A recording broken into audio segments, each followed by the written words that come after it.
Imagine needing to permanently leave everything you have ever known and loved behind. Your friends, your job, your belongings, your family, your home. For millions of people around the world, this is not imagination. It is reality. They are refugees. Signed at the United Nations in 1951, the Convention relating to the status of refugees sought to protect the millions of people dislocated amid the harsh aftermath of World War II. Since then, the number of refugees worldwide has only increased, driven by civil strife in Latin America, ethnic conflicts following the breakup of Yugoslavia and the USSR, post-colonial wars in Africa and Asia, and ongoing battles in the Middle East. Many more have fled their homes due to ethnic and religious persecution, gender and anti-LGBT discrimination, or political repression. Today, the global refugee population is higher than ever previously recorded. More than half of the world's refugees come from just 4 countries. Nearly 1 million Muslim Rohingya have fled Myanmar due to ethnic violence and government repression. Ongoing civil war and inter-ethnic conflict in South Sudan have displaced more than 2 million, mostly women and children.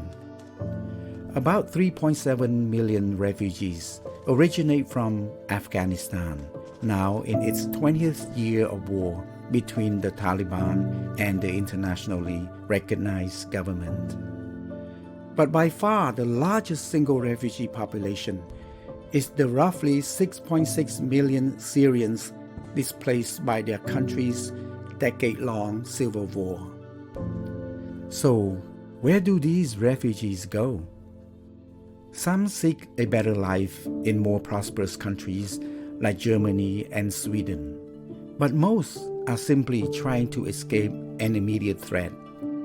The most common destinations for refugees are places like Turkey, Pakistan, Uganda, and Sudan, which border the source countries and often suffer from economic and political instability of their own. The journey is rarely easy. Refugees typically travel with few belongings or resources, facing starvation, dehydration, extreme weather conditions, and exploitation by human traffickers. Then there are the obstacles refugees face at their destinations. Many countries try to prevent them from entering, leading them to attempt dangerous routes on foot over difficult terrain or by sea on flimsy rafts, often with tragic consequences. Others who reach a border are herded into camps where they must wait months or years for their asylum claims to be processed. They face crowded, unsanitary conditions, food scarcity, poor infrastructure, and vulnerability to violence and abuse.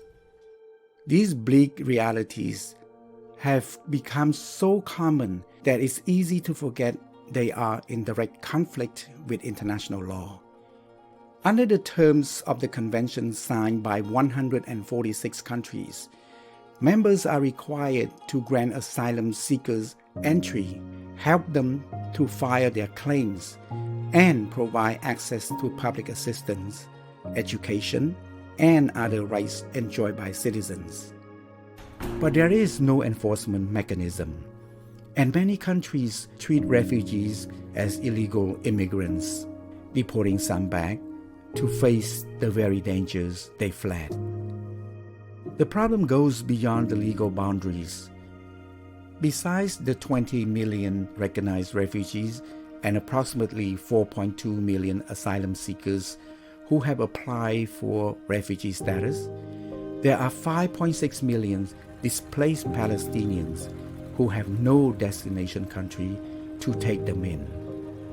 Since 2017, political unrest and economic crisis has also led to the exodus of about 5.4 million Venezuelans, with only a fraction applying for refugee status. Millions more have left their homes due to rising sea levels, desertification, and food insecurity driven by climate change. They are considered economic migrants with no refugee protections. The COVID-19 pandemic has also created a new wave of dislocations while devastating existing refugee camps. Globally, some 45.7 million people are internally displaced within their home countries. With no status under international law, they remain under the jurisdiction of their governments, even when those governments have caused their displacement.